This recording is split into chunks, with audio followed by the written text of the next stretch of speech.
So one of the most important aspects of landscape design is that it includes many aspects of design that you wouldn't consider when you're looking at architectural design, interior design, or anything of that nature.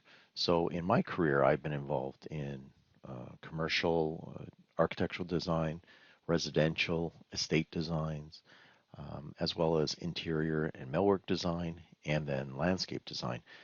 The reason landscape design is so difficult and most challenging is the fact that the building materials that you use for landscape design include living plants. As such, it also includes the environment and nature itself.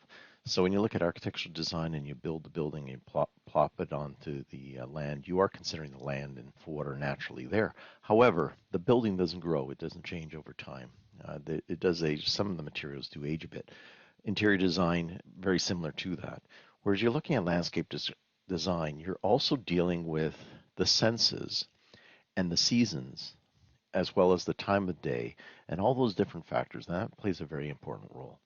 So, as a landscape designer, one of the things you have to keep in the back of the mind is the experience of the homeowner or the person going through that particular area, whether it be a park or otherwise. So here's some images I want you to look at and try to appeal to your senses.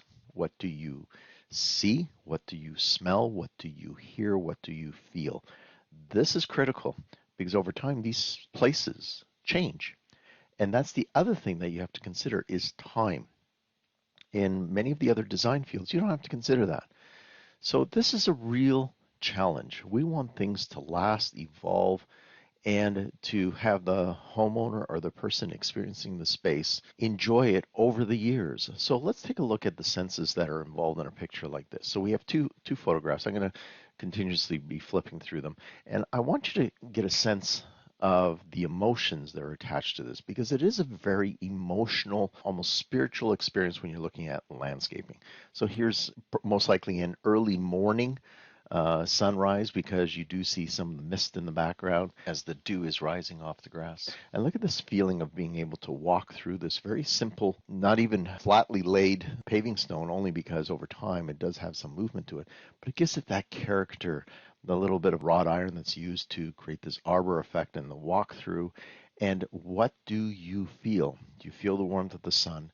Do you feel the coolness of the air as it's starting to warm up? The plants are coming alive. There's obviously things like bees that are floating around here. You could actually hear birds flying through or chirping in the background. Those are the things you have to look at when you're creating landscape design and try to get a sense of putting yourself in the design. And what do you feel, hear, smell? All those different senses are really important. Here's a very basic walkway.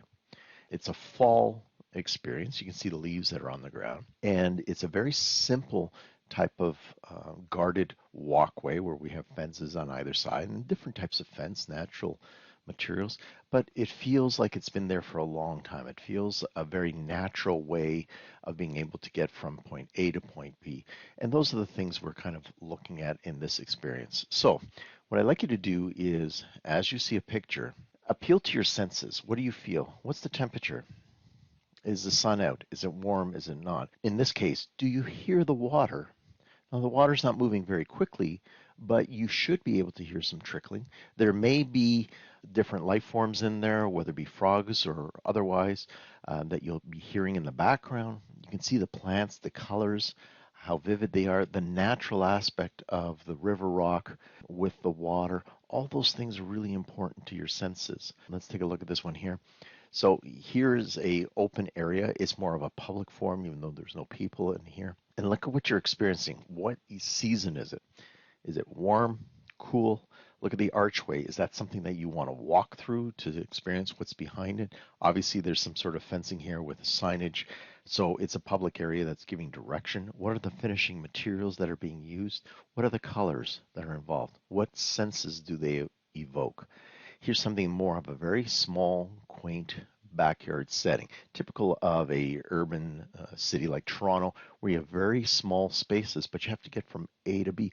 And rather than having a simple straight line, look at the uses of materials and how they interact with one another, plus plants that may be only out there seasonally, things of that nature. What do you get in this space that makes it interesting? Then we can look at nightscapes. The one thing about night when you're looking at planting is also lighting. Now, this course doesn't really get involved in lighting that much, only because of the time frame. We only have a 2-year period, but lighting plays a really important role in how the person experiences the space, but also in terms of safety. This set of stairs requires lighting so that everybody can see each step as you approach the house. And the plants and the lighting in the background create this nice image that allows people to experience something in planting, even though it's nighttime. Here's a great image. We have a waterfall, so the senses of hearing really become accelerated. You will hear this in the background. It will have a nice tone to it. And the nice thing about water is this, especially when you're combining water with plants.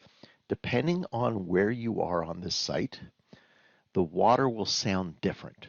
Sometimes it's muted because you're not in a direct line with the water. Other times it's very loud and bold, and other times it's just a hum in the background. And water creates white noise, which is very soothing and calming to most people.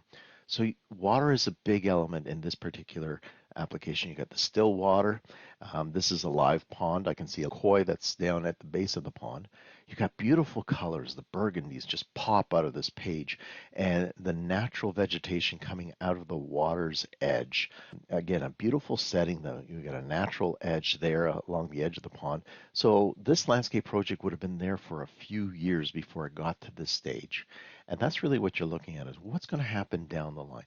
Look at the growth of the plants, the aging of the wood. All these elements are really important to the response of an individual experiencing this. I want to cross this bridge. I want to get to the water's edge, take a look inside. It would have been nice to have a bit more lilies in here. I'm sure there are somewhere in the pond, because that's something that feeds into the local ecosystem that's really important. Also like to go towards the waterfall to get a sense of the water and what it's doing and how it will make me feel. So these are all important elements. The picture on the right, again, it's more of a nightscape. So what are we trying to do here? We're trying to light up the pathway. We're trying to guide people through and direct them in the different accessible areas and provide lighting to the plants. But what's interesting in here is these large trees, because they have a canopy, are being lit from underneath, and that provides almost like a downlight. It's a secondary light that's reflecting off the leaves that really gives a nice soft glow to all of the surfaces that are down below. So uplighting is really critical in some cases. So here's a park setting, but feel the senses that you experience here. A very simple bench. It's obviously a fall setting. The water is extremely calm. This is a great calming space. And people that are trying to find tranquility in their landscaping appreciate this. Now, obviously, this is a massive lake. It's a natural lake as opposed to a man-made lake. But these little pockets of spaces that allow people to go and meditate and become in touch with themselves and how the environment evokes these types of calming emotions. This could be a place of prayer, meditation, just life reflection, all these different things that pull you away from the chaotic and noisy and busy lives that we all live. And so these types of spaces are really important to people. Here's another one where they're using lighting in order to emphasize the water. It's okay, but I find that this is a bit too structured. There's not enough pockets of water falling or natural scapes. It looks like this is a concrete edge, and you can see how this feeling is not quite as subtle and as natural. It's convoluted type of presentation, and it's something that we want to really avoid because it doesn't evoke us to stay there and experience the space. So we have to really be careful. It's not just the elements, but how the elements are put together. So here we have an outdoor retaining wall. It's part of the forest background, which is really nice.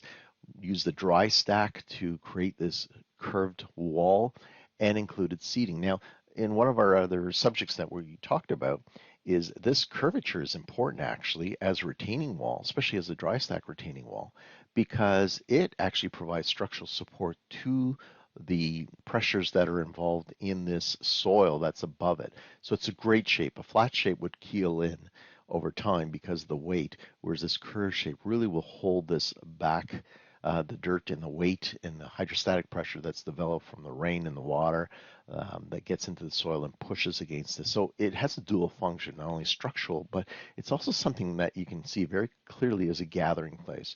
Now, you may look at it and say it's hard surface. Somebody bring a cushion or a pillow. That's not a big deal. It's more of a gathering place where everybody can focus on and meditate on the fire. Again, another natural element. Fire and water are very nice natural elements, evoke these types of calming emotions. We also have to look at the views. Now, in this particular case, the landscaping is minimized, and this could be very beautifully done in order to appreciate the views. Now, my criticism here, the railings. It would have been nice to just have a clear glass railing. Obviously, I have to meet building code. Obviously, we must do things that are safe, but I think this detracts away from it. A nice clear glass railing along this edge, and the view is absolutely spectacular. In fact, you can see here whether this is an extreme early morning shot or a late evening shot.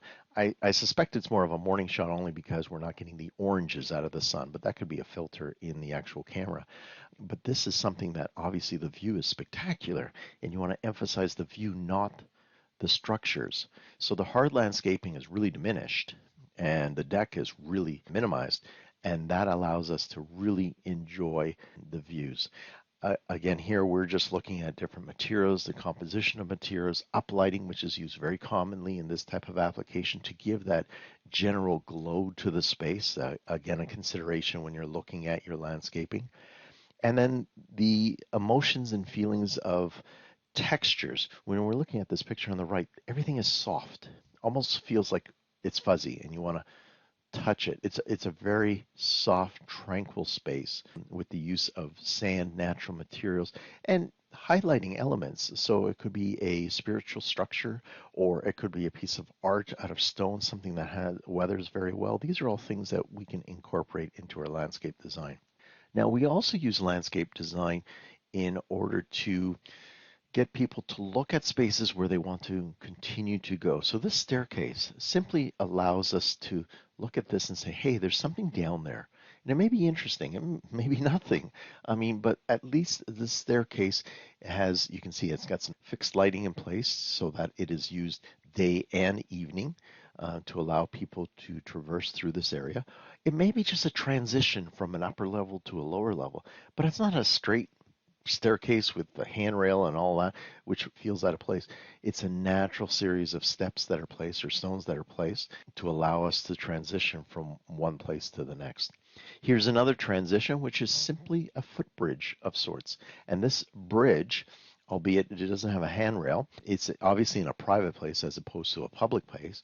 And we have some water, which may or may not have fish associated with it, and it's providing for a very nice sort of transition from one spot to the next, and some sort of coverage too. If you have any live fish, you'll also have to provide shading. Now there's a lot here because of the tall trees, but it's a nice integration of elements that allows for this transition. Again, the footbridge, because it is a small pond, we don't want something that's massive with these huge handrails and things of that nature, because it'll detract from the actual pond itself and the elements that may be within the pond.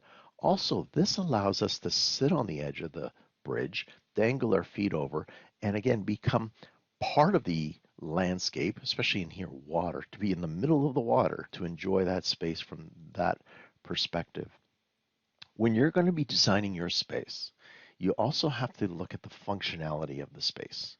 And then in some cases, like in this case, look at what the homeowner wants. Now, we don't have the complete information on what the preferences are to plants and smells and things of that nature. So for instance, this may be completely surrounded with lavender because they like the plant, they like the smell of the plant. When they arrive from a very difficult day at work and park their car, they may want to exit the car and have that overpowering smell of lilac may allow them to feel at ease. Those are all very important things to discuss with the homeowner.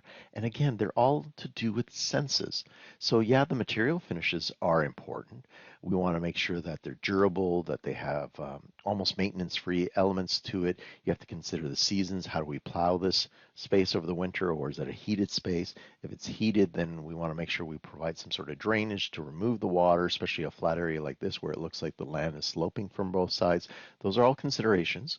But the planting is also very, very important in terms of what the homeowner really enjoys. So here's another setting, which is a pond. You can tell by a number of different elements. First of all, the water is extremely blue. It may actually have a dye in it to give it that blueness, but they've tried to create a natural setting of a waterfall. That's very difficult to do, but this again requires a specialty to create this, but you can definitely sense the sounds that are created by this. What's interesting about water, I have a fairly significant pond in my backyard, is the amount of birds and animals that gather, that drink, that bathe. I mean, it's amazing how often I'll get a flock of birds that come in and just bathe in my pond because I have a waterfall that splits in two, and I've got an area that's sort of shallow and contained. The water's flowing very slowly, and it attracts so many birds to just sit in there and bathe in there, and the water's splashing everywhere, and the birds look like they're having a great time. I may have rabbits that are drinking off the edge of the pond, especially in the calm areas, and just the sounds from the birds flying in and out, dragonflies and butterflies and all the different insects that show up for that occasion. And to me, it's a beautiful setting. It's a very relaxing setting. We can sit beside the pond and really enjoy it, and it's a calming effect. Now, when we're looking at smaller spaces, we're going to integrate this space. You can see how automatically this space has a hardness to it. And it doesn't have that natural feels in more of a natural landscape setting. So in here, how could we improve this space?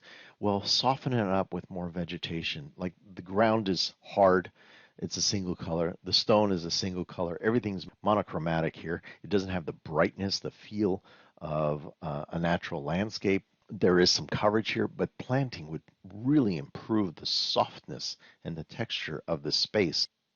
So let's compare this space to what we looked at earlier. So on the right, even though that there is some hard landscape elements to it in this case, try to place yourself in the spaces. Try to look at it and say, what do I feel? How do I feel?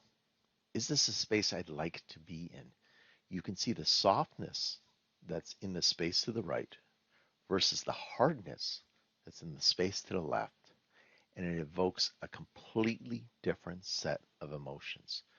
I want to be in the place in the right because it is soft, because it is natural, because it is calming. The place on the left, it's hard. It's not natural. It's not calming. It's something that's strictly functional. And over the years, this space on the left, really not going to change much. Whereas over the years, the space on the right is really going to grow and develop and become really interesting. And that's what I want you to do. Go through your project, take a look at your spaces, see how you can convert some of these spaces to make them softer, to make them more natural, to make them more calming, rather than rigid, constructed, construed. I'm trying to use all the different words I can think to really express the feelings that are behind the spaces and make them more interesting. And that's really what I have for you here is a method of being able to design by using your senses to make sure that the homeowner year after year after year really appreciates that backyard space or that landscape space and always has you on their mind as who they would hire for their next project as well.